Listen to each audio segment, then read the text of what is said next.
Previously on agentpalmer.com, Girlfriend in a Coma is another thought-provoking novel from Douglas Copeland. Reasons Are Several returns like a phoenix as reasons are debatable, and I've been watching a bunch of Ralph Bakshi's films since the last episode, and so should you. This is the Palmer Files, episode 21 with sound designer Nia Hansen, who has spent her career at Skywalker Sound working on many films from Pixar and Marvel, plus other franchises like Jurassic World and How to Train Your Dragon.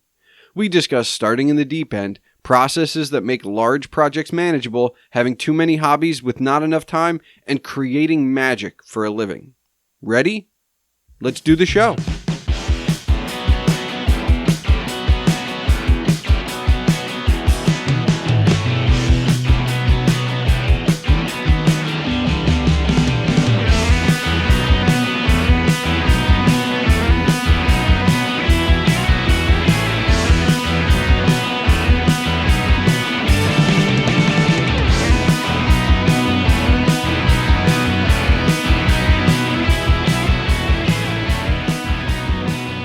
Hello and welcome to the Palmer Files. I'm your host Jason Stershik, also known as Agent Palmer, and on this 21st episode is sound designer Nia Hansen. I first met Nia through our mutual friend Annalise of Dark Angels and Pretty Freaks, also an employee of Skywalker Sound, and it was on said podcast that I first heard Nia discuss some of what she does for her work. It's that simple. And you've already heard the other half of that podcast on this show when Neil was on episode 13 to discuss anxiety. It wasn't 6 degrees of separation, it was simply one podcast in case you wanted to know how I knew Nia, though on that show she goes by a nickname that I am not going to disclose at this time. How redacted of me. Anyway, as an employee of Skywalker Sound, Nia has a portfolio that includes not just Marvel films like Avengers Endgame, Thor's Ragnarok and The Dark World, Doctor Strange, Ant-Man and Captain America's Civil War and The Winter Soldier, but also some other very notable films like Valerian, Lucy, 47 Ronin, John Carter, and for good measure, a few animated Pixar new classics like Brave, Onward, Inside Out, and many, many more.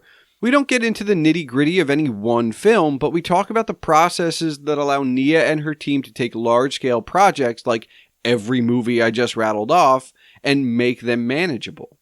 We also discuss the various productions, pre-production, production, and post-production, field recording, keeping it simple, the sound library, compartmentalization, mixes, sonic real estate, working at the ranch, hobbies and interests, and all of this is covered and much, much more.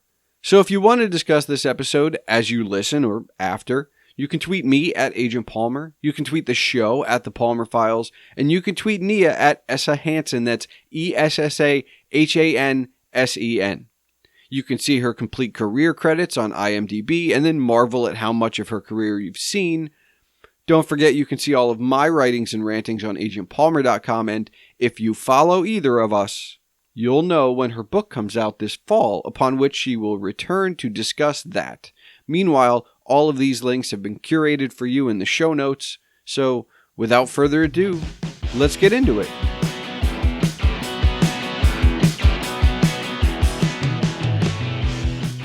Nia, you are a sound designer for Skywalker Sound. Was this what you always wanted to be? No. So, and I can't actually remember when the term sound design first got in my head and film sound post-production in general. So I was struggling to bring a bunch of weird interests all together into something that I could call a career or recognize as a career. Some of us are still trying to do that. I mean, yeah. And I was maybe a bit stubborn trying to find an intersection of all of them instead of sort of picking one that drew me the most. But I was into cognitive sciences, psychology, philosophy, writing and storytelling. I was composing music and playing music, doing art. So I was trying to find somewhere that brought all of those together. And while I don't remember how sound post-production got in my head, but it seemed to be that intersection. It has storytelling, it has art, there's sound and music, it's technical and it's creative, it's engaging with an audience on a psychological level. It's literally everything. Yes, absolutely. It was everything. So somehow I found that and I was like, this seems perfect.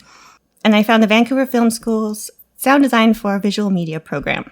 And I was living in Canada at the time, 9 hours from Vancouver. So that was sort of the perfect place to land. And I was really into video games then. So game audio drew me as well. And that was one of the programs that had a good game audio program.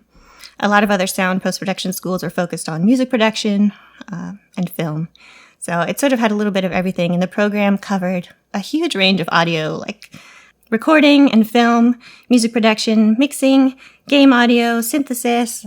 So I kind of got a crash course and went from there. So you go there and you're learning all of these different things. So when you're done, you can go in any direction, right? Like you can do music or video game or film. So like you got done and was it still, I want to do film, or was it, I'll see what I can do? Yeah. So the program, a lot of the students were coming in not knowing what they wanted to do. And I was sort of set on film and game when I started, but a lot of my classmates had no idea. And then as the course goes on, it was 4 years credit-wise, crammed into 12 months. So it was really intense. And through the course of that, you see some of them, they'll find one class where they absolutely love that. Like, that's perfect. They love dialogue, or they're really there for music or something. And they're sort of like start to split off into their interests and graduate knowing like, okay, I know what I want to do.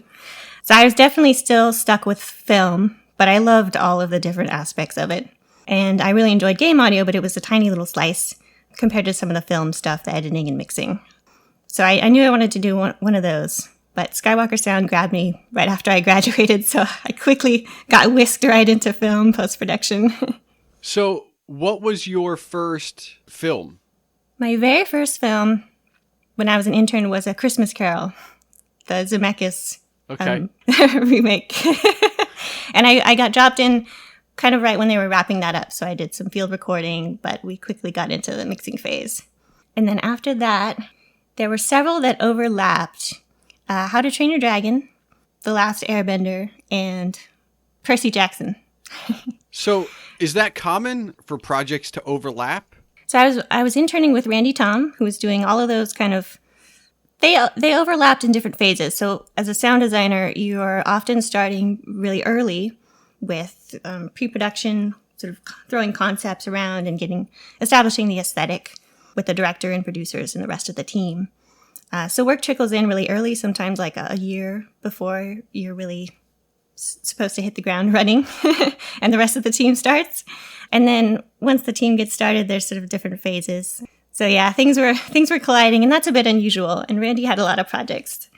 So I got thrown in the deep end right out of school, which ended up being really good because I realized there's so much more to learn than what even the condensed course I had done could teach me. Like the school couldn't simulate how big a film production is and all the different departments and even just the size of the sound crew and everything. So yeah. From what you learned in school and from your early on, do you have a favorite part, or is it all coming at you so much? Like, are you enjoying the mixing, the recording? Like, what's your favorite early on? Not now, but like, what was your early on favorite? Like, oh, this is really good. Like, or it came easy to you. So early on, I got sent out a lot for field recording. So collecting sounds, I'd get kind of a grocery list. And some things are straightforward, like you need a certain kind of vehicle or a certain animal or a certain device or something like that. But sometimes it's something really weird and you have to think outside the box. Like I worked on one of the Pirates of the Caribbean films, and the mermaids had skin. Their scales transform to skin when they're out of the water and then back to scales when they're in the water. So I needed to go out and record something that could be used potentially for skin transforming to scales and back again. So I loved thinking outside the box, like what physical material or object or event could I possibly record that would be good for this, like very specific non-real world thing. So tackling those grocery lists. When you're tackling something like that, are you trying to find one sound that does it? Or, the most famous thing I've like seen the behind the scenes on is like the dinosaur noises in Jurassic Park, right? They're different things all mashed together. So is it, I'm going to record as much stuff that I think will work as possible, and then you go to the lab and smash things together? Or do you have an idea when you're going out, like, I'm going to try and put these two things together? Like, what is it?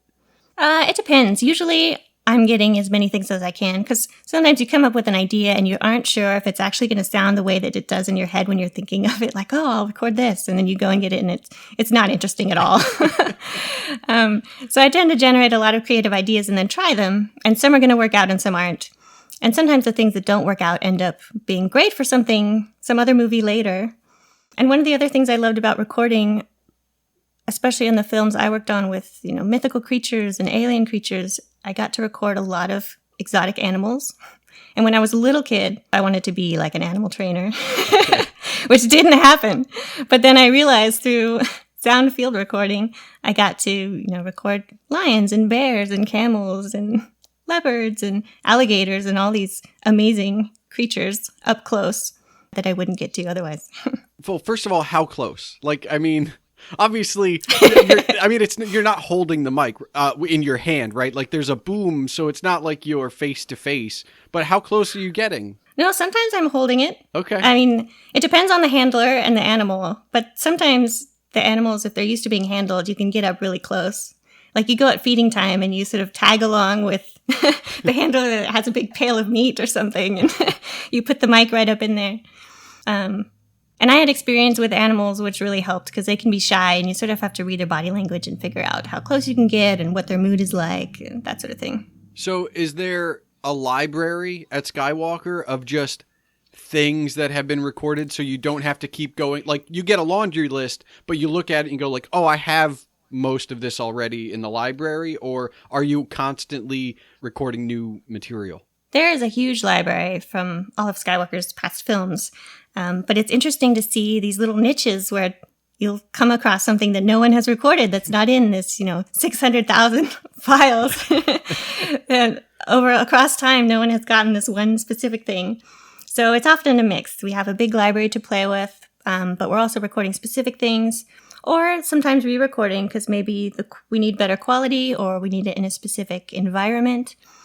Or just more variety, or some really, really specific action that, it's better just to record than to try and snip pieces together to make it work. And how are you recording? Because obviously from one thing that the library probably, and no one can know this 10, 20 years ago, is where we went from 5.1 to 7.1. Now we're going beyond that. Like, do you have to record differently based on what the output is going to be?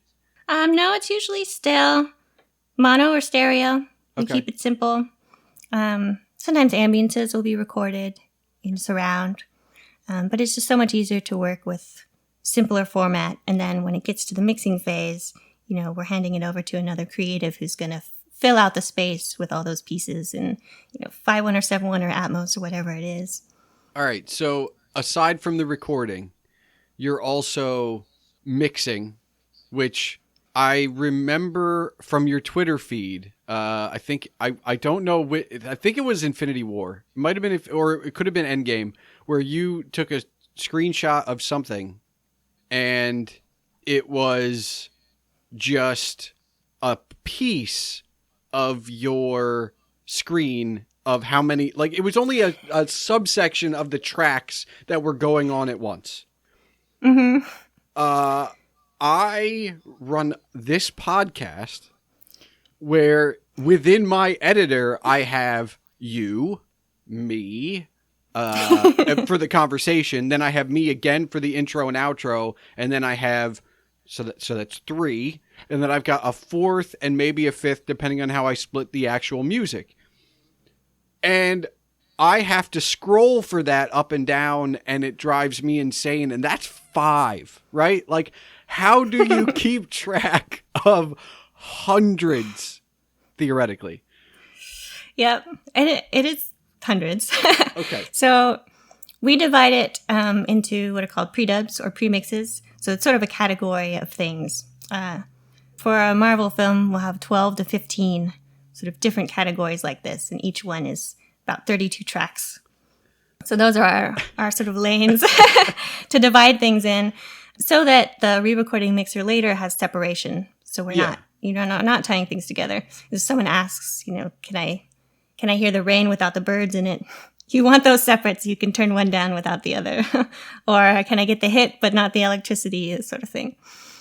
So we have about 15 different categories to separate things throughout. And it can get really complicated. Like Captain America Civil War was the first instance we had 12 superheroes fighting each other in the same battle. And we wanted to keep all their distinct powers and weapons separate from each other. Sure. For balance. But that almost alone fills up every single predub that we have to work with. So we had to do a bit of Tetris, like who, when, and make sure that everything's, split out in a way that gives us control later when we need to make choices for the story. It sounds like there's two processes. There's the building aspect of everything, what's going on screen, and what all the tracks accordingly. And then there's I guess what I want to ask is, what's the design versus what's the engineering? Like, you're putting all the tracks together. Is that engineering? And then the design is, who gets faded up and who gets faded out? Is that? So I usually think of the flow of it like early on, we're doing field recording, we're gathering new sounds, Foley's recording things for the show like footsteps and props and cloth and character sounds. And the sound designer is creating unique sounds for anything that's unusual or needs to be specially tailored for the movie. So we're sort of generating assets to work with. And then during the editorial phase, the editors are putting those all in the tracks in sync with picture and doing all that organization, like, what's going to go where, how are we going to split this out so we have control. And then when it gets, first we do pre-mixing. So we're taking each of those 15 predubs of 32 tracks. And this is a bit, my crew still prints our pre-mixes. But either way, you're taking those 32 tracks and you're doing a mix of just that category of stuff. And you're fitting it in, putting in reverb and effects and making it fit. And then you go to the next one until we have all of those 15 predubs nicely mixed to picture. And then when we go to the final mix, we have, instead of hundreds and hundreds of tracks, we have those 15 that have already been balanced internally within themselves. So then we've crunched that down to a lot less, and then we're putting those in. So I want to divulge for a moment, right? So my experience with, say, a mixing board or editing software has never been really that complicated. It's been theater with a board and however many microphones there needed to be for the play at a given time, plus the chorus mics. And then like podcasting, in whatever form, my senior project that I've talked about, and I'm probably going to re-record it and release that at some point on this show. That was also, recorded and then, but that was recorded direct to computer because it's one person, and then just Audacity, which is what I've always used because I've never needed anything heavier. Mm-hmm. But I was so close in high school to deciding my college based on I'm going to be a sound engineer. It was like circumstances deemed that I ended up going somewhere else and just becoming a regular liberal arts major that had no idea what I was going to be. But it was like 1 and 1A, and 1A was sound engineering. I was that close. Now, I don't know if, for me, I was thinking more along the lines of music at that time. But I've found that there are people that are afraid of these things. Like, they look at a mixer and they go, what are you, flying a plane? Like, you don't need that much, you don't need that much control. And I understand it. I know what most of these things do. So that's why I have a little background in it. Mm-hmm. Enough to know that it's daunting. Well, idea. That's the point. Like, I'm self-taught to where I'm at right now. And like, just looking at what you've shared, and you've done some wonderful threads on Twitter about the behind the scenes of that stuff, seeing it peeled back, I have, I always had respect for you and what you do, but like seeing it, like actually seeing it, it's like, well, it takes your breath away. You're like, what? Whoa, like that's more, Because what I think you do is, like, let's say, a lot of work. But what you actually do is more than that, somehow. Like, I don't know why I thought it was, like, I don't know where the disconnect was, but, like, you are doing exponentially more somehow. And whenever I try, like, so with our workflow, things sort of get condensed down and really organized, and I think in phases, so it seems manageable when you're in the thick of it and everyone's on the same page. But when I'm trying to explain it to someone else, like right now, and like zooming out, you're like, oh my God, it really is a lot of work. A lot of little pieces that all have to work together. Now, the compartmentalization, the things that make it manageable, was that in place? That was something you learned at Skywalker that was in place, or and it's evolved obviously from piece to piece, or is that something that, like, I mean, is that something every sound, like, is that just the way it's done, I guess? It's really individual. Like, every team will have a different way of organizing things and a different way of working together. And everyone I talk to, and even people in game audio, like, everyone has sort of different workflow and way to organize and chop up the immensity of it into coherent bits and phases. So I got in pretty early with a crew that's mostly the core of us have stuck together, which has been great because we all know this similar workflow. And when we bring new people in, we sort of teach them the way that we have been doing it. So now we have a really tight ship. And crazy movies like the Marvel films seem really smooth and easy because we've developed this workflow and way of coordinating that really works. Is a franchise like Marvel easier to do? Because once you've done the first one, you kind of know what to expect. Like, I mean, you did Civil War, which I'm not going to say is equal to Endgame and Infinity War, but you put a bunch of superheroes sonically together on screen before, so you're just doing that more. Like, is it easier because it's a franchise? It's not like a brand new project every so often. Does that make it slightly easier? Yeah, I feel like each one has gotten easier, partly because even though those films are really difficult, they're predictable. Like, we've done so many. We've done about 10 now. So we sort of know how things are going to proceed and what we need to be prepared for. And my team has a workflow that's evolved through all of those. And then we've developed a lot of the characters sonically for many, many films. So we know, what to reach for. We have their sound palettes developed. And even when someone gets new powers or is evolving, we sort of have a basis to start with. So Infinity War, Endgame, I thought was going to be the hardest because obviously it's a gigantic film. It's culminating years of filmmaking. All these characters are coming together. It has literally everybody in it. Yeah.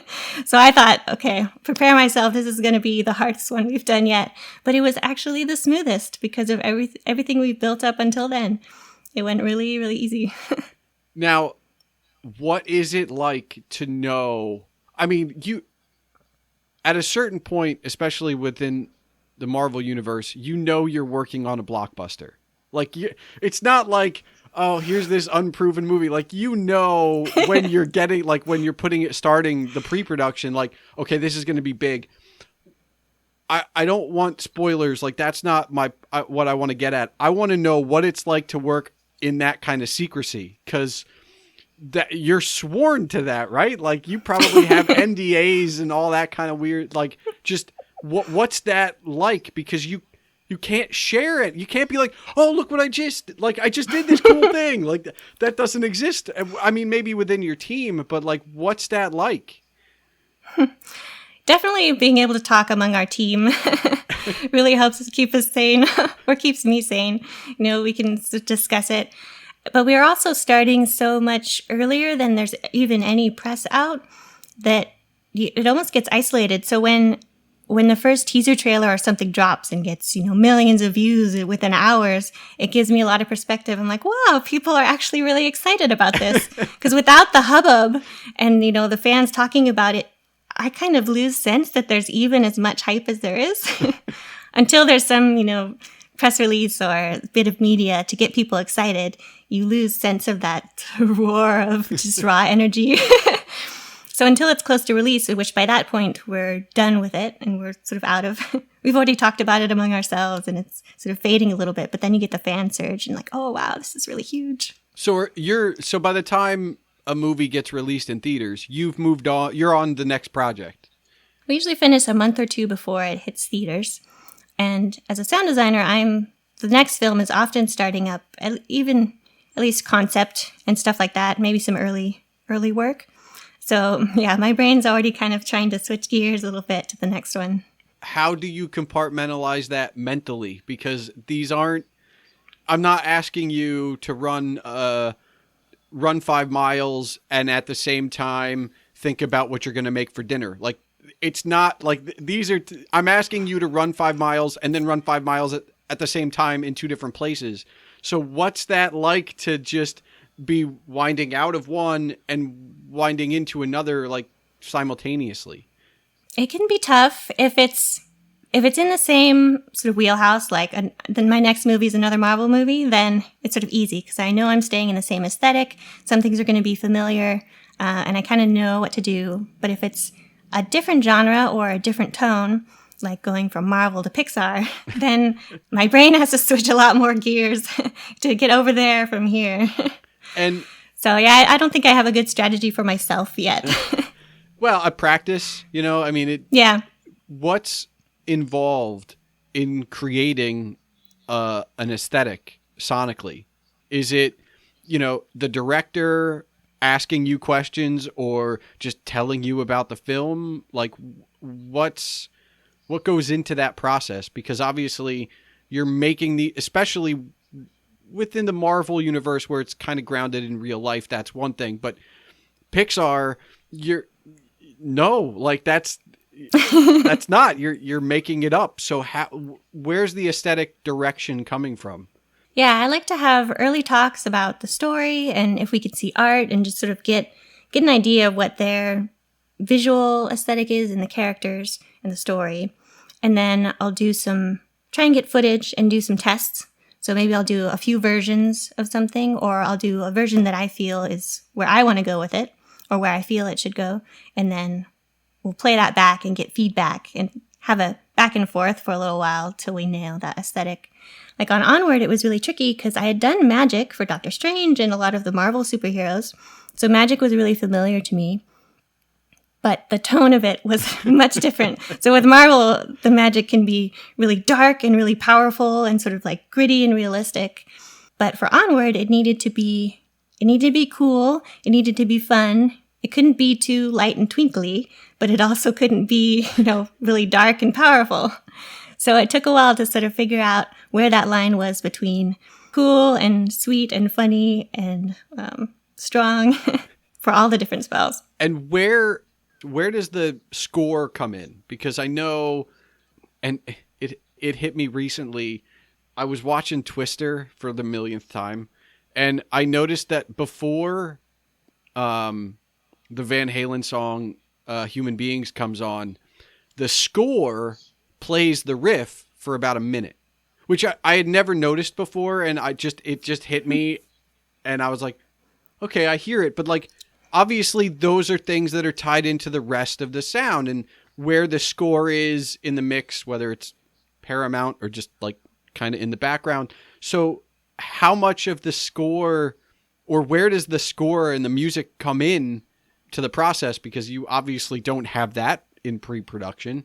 No, the sound post-productions are working concurrently with the composer developing the score, and all the source music, licensed songs and stuff getting chosen, getting decided on.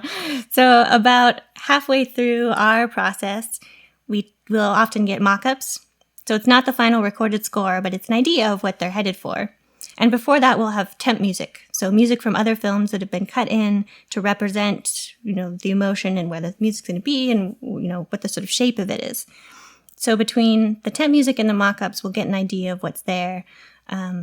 But it doesn't quite help us really get a sense of what frequencies are going to be clashing, like what sonic real estate is taken up or not. So we do our best with those, and then around the time of the final mix, we'll get the recorded score coming in. And it's a bit of a, we're putting everything together, and then we'll see what clashes and start making decisions and shaping both to fit together.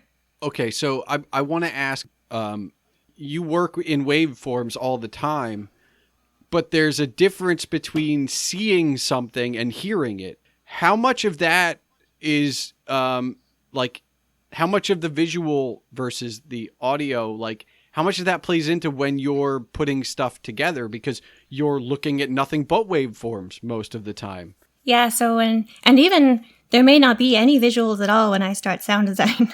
Like on Doctor Strange, I had a list of names of, spells and relics and weapons that I had no visual for, no art, no description really. So it was up to my brain to sort of figure out what that might sound like. And then if it fits some visual that came later, that's great. If not, then, it goes in the library for later. So I'm often starting without any visual. If it's an animated film or an event with visual effects that aren't going to be done for a long time, we're very often working without a visual. So the sound has to be telling the story and providing information that doesn't fit something right away. And then we're altering it and fixing it as the visual emerges or changes towards the final.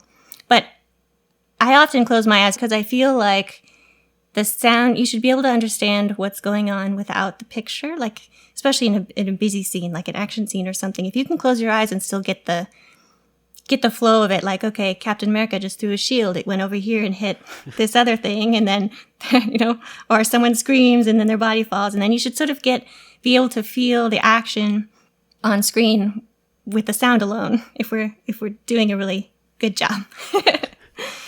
And when I'm gonna turn this around, when you watch movies that you didn't work on, do you find yourself paying more attention to the sound because of what you do, or are you just trying to enjoy it? I get this question a lot. Can you flip the switch and not not watch it as a sound person? Yeah. I can. It's sort of all over the map. Sometimes I'll watch and I'm just so engrossed in the story that I'm not noticing. And we say this a lot to ourselves. If the audience doesn't notice the sound when they're watching a film, then we've done a good job. There's nothing that's pulling them out of the experience. There's nothing that feels unbelievable about the sound. They're not struggling to hear the dialogue. So no one notices us or our contribution if we've done a good job. It's like I'm outside of the actors on the screen when it comes to the editing, the directing, the visual effects, the sound, all of that stuff is probably best if you don't notice it, right? That's when you know you did a good job. Yeah. And I'll notice a reaction, if I have a reaction oh man, that was so cool, then I'm noticing it, but it's through the emotion of reacting to, what it's done. Do you feel appreciated within the industry? Do you feel like sound in general gets its due from directors and, editors and producers, or is it often overlooked? It's not visual effects, so it's not flashy, it's not the explosion, right? But you're putting voice to that explosion, so you're a part of it. But do you feel overlooked, or do you feel rightly appreciated as you should, I guess? I feel like it's overlooked, but partly because I feel like there's some phase where people aren't being educated about what we actually do. Directors and producers and other departments, maybe the sound post-production part of their education is just so short and then they're off to something else. But I feel like there's some piece of education that's missing because so many people don't understand what we do, what our schedule is like, where sound needs to come into play, what sound can contribute to the storytelling and to the visuals. So a lot of times we're explaining that over and over to clients to try and get them on the same page. So, yeah. So what is, you work at Skywalker Sound, and I'm not going to I'm not going to assume anything, but I want to know, what's the most common question you get or that you have to answer because once people find out you work at Skywalker Sound? Like, what's the most common question? Well, I think everyone assumes that I work on Star Wars. Okay. They hear Skywalker or Lucasfilm, and they think that all those companies do are Star Wars. But Skywalker Sound works on all kinds of films. So I do a lot of the Marvel films. I have worked on Clone Wars, so I can't say I did do a Star Wars, but Nice. We work on all kinds of things. Disney animations and Pixar and all that. You've been there a while. So were you there before the Disney merger? I was. So like 4 years or so before. Was there, what was the, like, if it's even, like, if you can even say, like, what was the reaction? Because that's a very big shift for the company, so to speak. It was huge, but for Skywalker Sound, not a lot changed. We're sort of this little company on the outskirts that got brought into that bubble. But not much changed for us. You know, we're still at Skywalker Ranch. We still have the same clients that we did before, so we weren't sure if that would change. So yeah, it's sort of carried on. There are corporate things that have shifted. Just the like payroll and, you know, administration kind of things that don't really affect our creativity or our workflow, but change sort of the scaffolding around us as a company. And I mean, people talk about going to the ranch like it's a pilgrimage and you work there. So like, do you appreciate that like that's what it is, or is it just like, no, this is where I work? I don't know that I can appreciate it from the fan perspective where, you know, it has this symbolism in it, but it's absolutely a beautiful piece of property and the buildings are amazing. So I often am just driving in to work thinking, this is amazing. This is beautiful. Or walking through the building and you can't help but just look around. And I love giving tours because I get to see it through someone else's eyes and it reminds me like, this is an incredible place for a lot of reasons. All right. So I want to shift. You play music. I used to play piano. I taught myself and I've played some guitar, but I haven't in many years.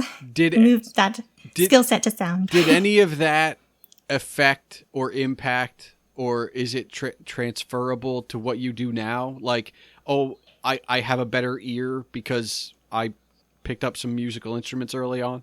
Yeah, I think so. Not the mechanical aspect of it, because our tools are so different. Sure. But definitely, you know, the way you're thinking about it creatively, the way you're engaging with sound and frequencies is also the same. Sound editing is a lot like music. You're sort of with little sounds or notes, and you're working with rhythm, you're working with cadence, you're working with syntax, kind of like language. It maps very closely, I feel like. And you're literally a jack of all trades is what I want to say, because like you're an author, but you also falconry. Yeah, I have more hobbies than I have time, so I've had to gradually accept to put some on the back burner. I'm a licensed falconer, and I was doing Japanese swordsmanship for many years, along with other little hobbies that, you know, fill pockets of time, but those pockets are shrinking. So the falconry, that means that if anybody needs a bird sound, you're like, I got this. I was that person. Yeah, and horseback riding. So a lot of my early movies, I did Warhorse with Gary Rydstrom as his assistant, and then Lone Ranger with horses, and Pixar's Brave had horses. So in the beginning of my career, I was the horse person because I had so many years experience. It just made sense. Is there anything you haven't worked on that you want to? Ooh, that's a good question. Often I find that there'll be a movie that sounds really cool, and I think, oh, I really want to work on that, but I can't. And then the movie ends up not being very good. Or I hear from the crew that it was really, really hard to work on. And I think, oh, I dodged a bullet. Is like, how much do you know of movies ahead of time? You know what I mean? Like, do you get the full script, or at least a version of it? Because a year of pre-production, like, the script can change. Yeah, it depends on the studio. and secrecy levels and stuff like that. Sometimes you'll get a script early on, but it can change a lot from the script. And even while we're working on sound editorial, the movie's still changing. Like, one misconception people have is that we're working on a finished film when we're doing the sound, but it's not at all finished. It's still being edited. The story's being shaped. We're recording new dialogue from the actors. There might be additional photography. The music is getting decided. The visual effects are being worked on. So it's very fluid while we're in the thick of it with the sound. So the movie's constantly changing. Are you on site, or is that a different department for the actual dialogue part? The production sound team is completely separate. Okay. But then our dialogue and ADR supervisor will be going to record actors or, setting up a tie line so we can get dialogue recorded. Okay. I want to ask about, because ADR is when it's done in post, so to speak, right? Yes. So that's got to be the hardest thing in the world, is to record somebody, to record somebody once in, I don't know, a field, and then do ADR on them and make it sound like they're still in the field. So is that one of the hardest things? Like, is meshing those two things up together, or is there something harder that we just don't know about? I have huge respect for dialogue re-recording mixers that have, sometimes it'll be just one word in the middle of a sentence that they're replacing, and they have to make it seamless. It's amazing. You take dialogue that's recorded in a little booth, and then you have to make it sound perfectly like it's out in that field. That's okay. Yeah, I mean, because that's... Yeah, I don't know how they do it. It's magic. Like, that's where some of it is magic. Like, it's one of those things where your answer when people say, "What do you do for a living?" should just be magic. Like, because there are things magic that, even juggling that many tracks, like, it still blows my mind. And ADR is one of those things where if you haven't done it right, you really notice it. Well, like if the line bumps, or it suddenly sounds like they're in a closet for a few words and then out. So how do you unwind? Like, do you get to unwind? I do unwind, but it can be tough because my brain is full at the end of the day. And sometimes, like, a lot of people unwind watching TV or a movie, but sometimes after 12 hours of working on a movie, I don't want to watch a movie. I don't want to go home and unwind with more. So I might read a book or do something else. But yeah, right now I'm writing as well, and that's taking up all of my morning and evening time. But that gives me energy, so it feels a bit like unwinding at the same time. So, you will be back. I'm going to let everyone know right now. You'll be back. We're going to talk about your book and your writing. I'm not ignoring it, but that's a separate episode because I do have a million other questions for you as a writer. But one thing I did want to ask you is, like, what's the process of, you're working on a movie. There's a deadline that's not related to you. It's like a full, like, production deadline. So do you, when you're in the middle of a, let's say, Endgame, do you work a 9 to 5? Are you working 18 hours? Like, what are you working on your average day in, not even pre-production, but production? So it's usually 10-hour days at the beginning. So things get crazy around the final mix because everything's coming together. We're getting the music in, the re-recording mixers are starting to put everything together. The visual effects are really ramping up because they have to finish too. And the picture needs to be as locked as it can. So that's when everyone's scrambling. And like you said, there's a hard deadline. Like there's a point where we have to deliver our final mix. Yeah. We can't go over that because they need to create media to send to the theaters and get everything going. So we do have a hard out. And at that point, you can only work more hours. You're not going to get more time afterwards. So it ends up, late nights and weekends and wherever you have to sort of work more time to get everything finished. Do trailers create more work? Because obviously a trailer comes out before the movie's done in production sometimes. So do you have to stop what you're doing and, like, work on, like, a teaser trailer? Because obviously the sound needs to be good for that too. So there are specific trailer houses that do all the audio, but they will ask us for specific things, especially if it's a signature sound like some of the Marvel powers and weapons. They're not going to have that. So they'll ask us for the big things and then they'll fill out the rest. Okay. So that's... but we will have to send them that. And the trailers, the way that falls in our schedule is usually when we're busiest is when they're asking for those things. And it could be tricky. We have to pull little bits from all over this big movie that we're working on for whatever shots are in the trailer. Okay. So we'll have, if our assistant has time or someone has a little bit of extra time, we'll throw them on that. Like, gather these things for the trailer. Is there a part of the movie making process you would like to experience taking sound out of it? Like, would you like to shoot? Would you like to maybe like experience directing? I'm not saying like as a career change, but just, walk in someone else's shoes in the industry. What would you want to do? I did a little bit of film editing, and that was really fun. And I think it was engaging my writer's brain, like making story choices and emotional choices and pacing choices and things like that. So I think as far as something I would want to do or learn, film editing, I think would fit right with me. In terms of shadowing someone and seeing how things work, I'm really curious how the visual effects department works because we sort of get the output. But it almost mystifies them more, the things that we receive and when. And I want to know how that workflow all goes. Maybe one day I'll go shadow ILM or something. I mean, that's your go-to, right? I mean, that talk about going to the top, right? Like, what are you guys doing? What are you delivering?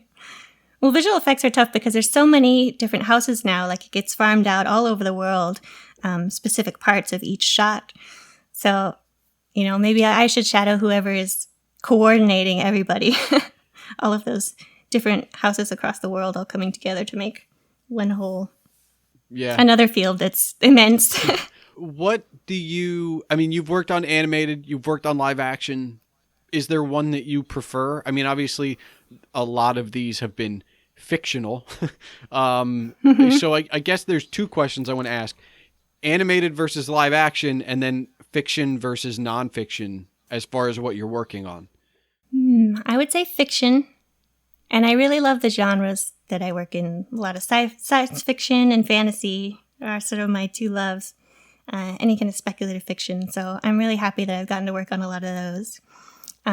Animated versus live action depends. Animated films are shorter, so they're easier, and there's a harder animation lock on those, so they're a lot more finished when we get to the final mix phase than a live action, because they have to finish the animation so that they can render and finish all of those shots. So we're doing a lot less scrambling after changes at the very end, so they're a lot easier. But live action is fun as well. And I almost feel like everything I work on is a bit animated because there's so many visual effects in the Marvel films that a lot of things in ways they're similar. That's fair because that's why I asked fiction versus non. Well, and sometimes I do think, and others on my crew, like, we just want to work on like a quiet drama, do some door closes and vehicles and easy things. And those kinds of films have their own challenges as well. And, the time that you get to spend on little details is really, really fun. We don't get a lot of time to spend on tiny details and ambiances and little minutia in some of these blockbusters, but that can be really rewarding. I think I'd like to work on some quieter dramas that have room for nuance and subtext and little detail. So you're playing in sound all day. Do you listen? I mean, I know you listen to podcasts, but like, do you like at a certain point, are you like, no, I don't want to hear anything? Like no music, no podcasts. I'm done.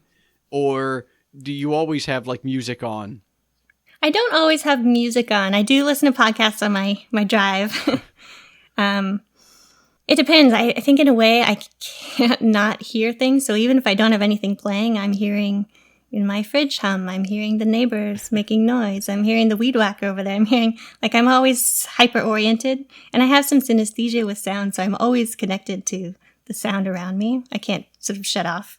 So music is more like creating a uniform distraction for me where I don't have to be hearing everything else. What do you listen to? I'll often get fixated on a specific song or album for like a month and just play it on loop. And that'll sort of be my calming, something routine that's predictable that I could reset myself with. But otherwise, I listen to a lot of video game soundtracks, partly because that's what I'm listening to when I'm writing, and it gets me in a mood. And what are your favorite video game scores then? Ooh, that depends whether I'm writing, if I'm in a fantasy or a science fiction mood. Okay.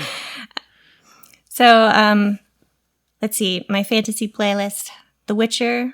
Okay. Soundtracks are really good. Final Fantasy, of course. Sci-fi has been more Deus Ex, Mass Effect, things like that. Okay. Yeah, no, It's usually a mix of like 30 different things. I'm trying to think the last score I listened to, which was not that long ago. It's probably Dragon Quest 8. I think it was 8. I like game soundtracks, I think, over film soundtracks because film is so scored to action that's like specific story action. Okay. It has a much different shape, whereas video game music feels like it's not quite as dramatic. Like the dynamics of it, it's fitting an emotion and a mood more than like action on a screen. Because it's not fit, unless it's fit to a cinematic, Well, yeah, it's fit more to a chapter than a paragraph, I think, is the way it works. That's because the other thing is, I got huge into film scores at one point. And it's not like I had like a favorite or anything. It was just I really got into them, and then I started kind of sort of shifted to video game scores, maybe for the same reason actually, because they were, there are times in a video game score where I don't immediately picture where I'm supposed to be, like had I played that game, versus a film score where like I'll hear something and be like, oh, nope, I can see it. The movie's now playing. Yeah, exactly. Exactly. And a lot of video game scores, like some of the location music is designed to not get boring because you may be playing in that location for a long time, which is helpful if you just have something on in the background. It's not, nagging at you. What are your favorite video games? Like scores aside. Oh, favorite games. I'm bad at what is your favorite kind of question. Oh no, I'm not asking for one. I'm just, I play a bit of everything. The Final Fantasy games have always been close to my heart. Metal Gear Solid games, first-person shooters like Killzone, Silent Hill. Okay. I don't get scared very easily, but that one, I like those movies. Let me see. See, my mind's blanking. Well, I have so many favorites across all genres. Let me tweak the question. What was your first console? Oh, I wasn't allowed to have console when I was a kid, so it was like you're over at the cousins and they have a console and you get to play. It was like a super treat. My first console was a Game Boy Color, I believe. Okay. Yeah, my first console was a Game Boy because my parents, when I asked for a Nintendo, gave me a computer. So my first real console wasn't until I bought a GameCube for myself. That was my first actual console. And I had a Mac, so I did emulate a lot of things that I missed, like Super Nintendo and old NES and a lot of the games that I had missed because I didn't have a console growing up. I found emulation. I was like, I can cheat. Well, let's be fair. The best thing about emulation is you can make your own save points. Like, for me, that was the deal breaker. It was like, oh, I don't have to get to a save point. I can just my anxiety is solved. My anxiety about whether I'm going to make the right choice is solved. So what's one thing? And I think this can go one of two ways. So what's one thing the general public should know about sound design? Well, I think the easy misconception about sound post-production is that things magically get recorded on set. when they film the movie. Which is understandable, but the only thing that the production sound team is really focused on is recording clean dialogue on set. So everything else is a team of people like me putting in afterwards and making creative choices about. As far as one thing about sound design, I'm not sure. It's sort of a nebulous process.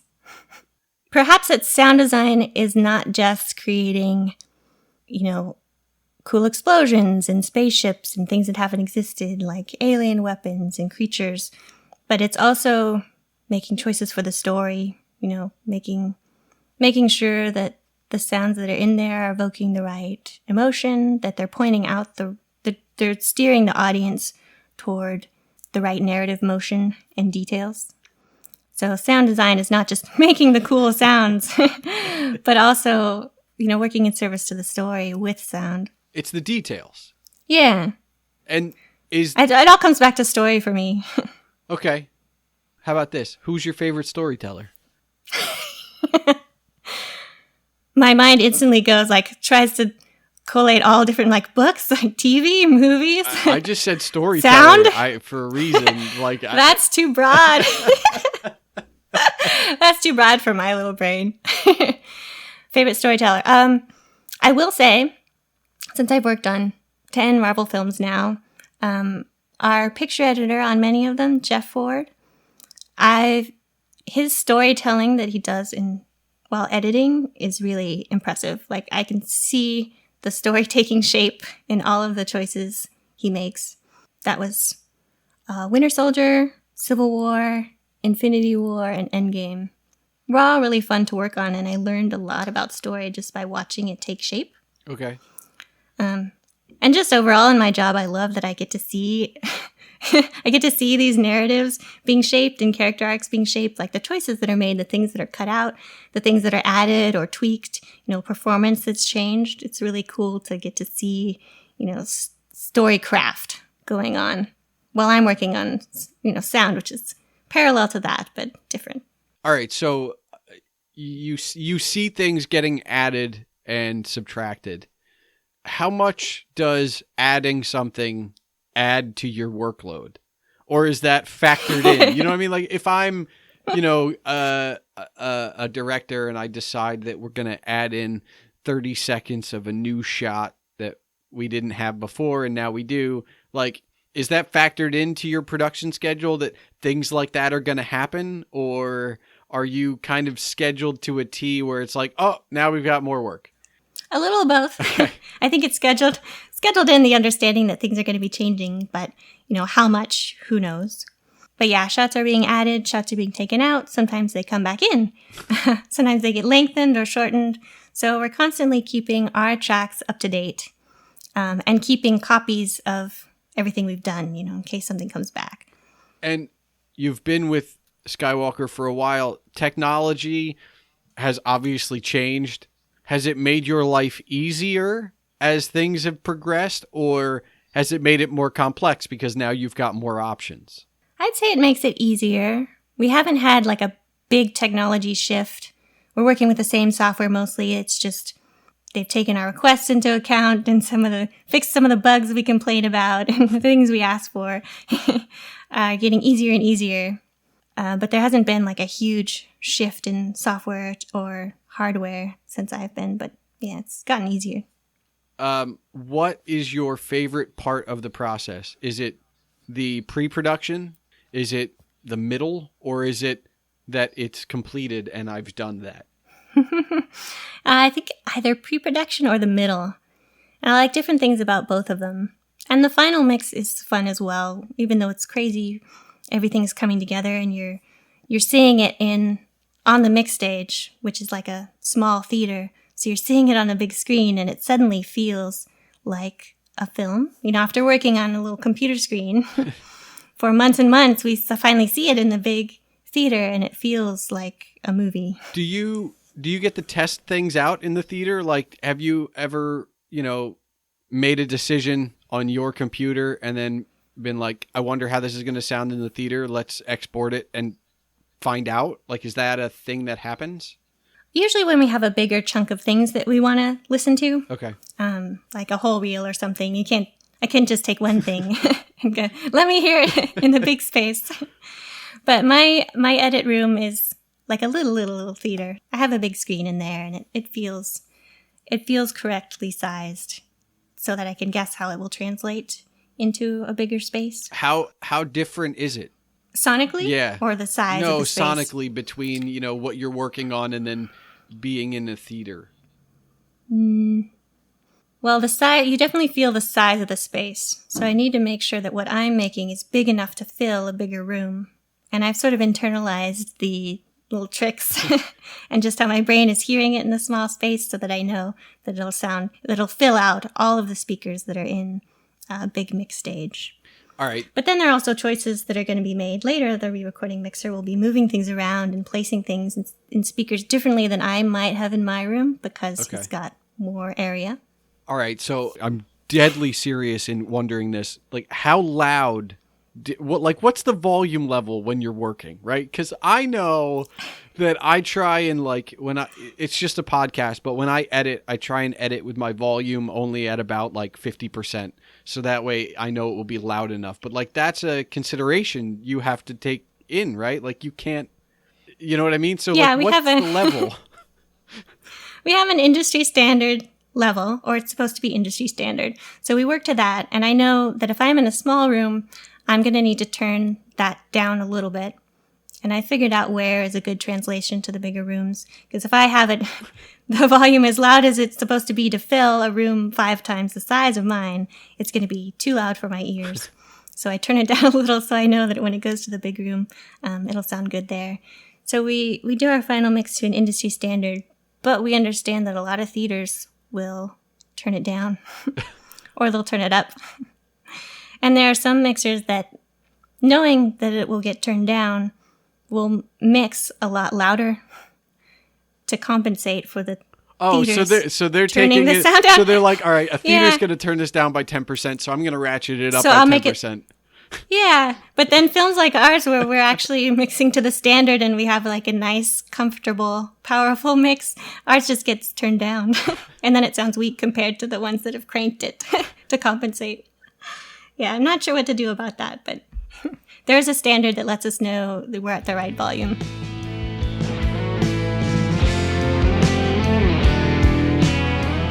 Okay, the obvious thing here is that there are some pieces of this conversation that, even to me, felt unfinished, but I did want to save some pieces of Nia's immensely diverse, varied hobbies and her personal background for the writing episode, or the author episode, whichever, because you can call it either one. This was supposed to be more about her professional career, although maybe she'll have two. Writer is a very impressive career as well. Depending on who you are, you can be impressed with both as much as either. Writing a book is not the easiest thing in the world, and then to have it published, not self-published, but published? Let's say I can't wait to jump into the writer side of Nia's personality when she returns. In the meantime, did you notice anything similar to my discussion with Kevin on episode 20 about visual effects? Both of these now integral parts of video production now hinge on doing things well and not being noticed. That's a thing that not a lot of people understand in general, and here there are two industries of people just doing their best to enhance without detracting. Think about your own work, your own hobbies and projects. Have you gotten in your own way, looking to make more of a name for yourself than to maximize the impact of your actual end result? Sometimes we have to put ourselves in the supporting role. Thanks for listening to the Palmer Files episode 21. As a reminder, all links are available in the show notes, and now for the official business. The Palmer Files releases every 2 weeks on Tuesdays. If you're still listening, I encourage you to join the discussion. You can tweet me at Agent Palmer, you can tweet the show at the Palmer Files, and you can tweet Nia at Essa Hansen. That's ESSAHANSEN. Additionally, if you follow either of us, you'll know when Nia's book comes out and when to expect her return on this show as a published author. Plus, as always, don't forget you can see all of my writings on agentpalmer.com. Email can be sent to the show at thepalmerfiles@gmail.com. If you have any feedback on this episode or any previous episode, or if there's any topic or guest you'd like me to consider. You can hear more of me in the meantime on Our Liner Notes, a musical conversation podcast with host Chris Maier, and my other gig as co-host of the Podcast Digest with Dan Lizette.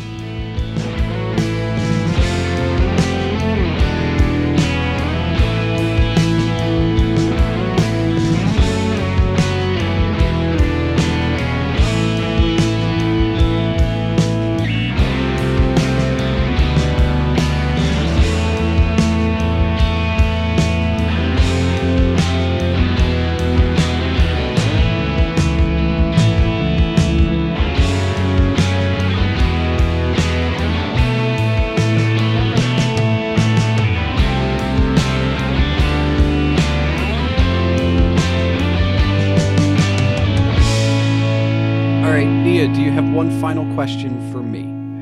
I'm curious. You said you almost fell into a sound engineering career course early on. If you had gone that direction, where do you think you would have ended up? There's a part, I mean, the initial direction I had thought of was in music production, because it was what I had toyed around in the most. I was never the best musician. I played bass, I played guitar, I played a little bit of drums. I was proficient enough to fake it with other people. But what I was better at than anyone else within my circle was mixing things on what at the time was a Tascam Portastudio. So I felt like, because I was more proficient, that probably would have been my direction. But that was just being a board jockey. So where I would have ended up after maybe going to a school like the one you did is anyone's guess. Like, I honestly don't know. It's just I'm comfortable enough with the technology that I probably would have gone where I probably would have done what you did, which is like whatever was more fun in class. In different disciplines, but I think initially it would have been music. I think if I put myself back in that space now, and for those people that are like, have followed my circle, like producer Palmer's not a joke. Like I have done the whole, like being in someone's ear while they're recording. And I know from now, editing my own show, I know what I'm listening for. And it's not even editing my own show. It's, I used to write the show notes for the Wicked Theory podcast. And I used to do it live so that Bill wouldn't have to, because his turnaround was record live Saturday night and then put it out Monday. So I would write the show notes live when he was recording. So that was done, right? He could just mix it down, put it together with whatever he needed to do in post, and then put it out Monday. So I've got an ear for like what worked, what didn't. Bill and I nothing ever came of it. It was a live show. It's hard to do, but Bill and I would quote unquote debrief after episodes, right? And I think, and you'd have to ask him, but I think I got a better sense of what works and what doesn't, in general. So there are times when I'll listen to a podcast and I'll be like, all right, like, that segment should have probably been cut. Like if this was an edited show, that segment would be gone. And I wonder if maybe that would have been the direction that took me away from like sound design into actual producing, because I feel like while I'm comfortable at the board and I'm comfortable in the editing, I think the thing I'm best at now that's adjusted is using my ear for storytelling for what works and what doesn't, which is an adjustment. That's like it's like a weird, like emotional maturity. It's like a job maturity, because I don't know if that's something that I've had all this practice at it, which is how it's kind of come to the forefront of like, well, I know that's a skill set I now have. But initially, yeah, I was like, nope, like, let's just record musicians. And do you really enjoy the aspect of working with someone, like producing artists who are being creative, or do you like creating the thing yourself? Oh, no. In a perfect world, I am someone's Brendan McDonald to someone else's Mark Maron. Like, in a perfect world, that's who I am. Like, I'm not the guy on mic. Now, I created this show because no one around me was going to create this show. So that's one thing. And I enjoy doing this, but I'd much rather be the producer behind the scenes. It's why I don't mind scheduling.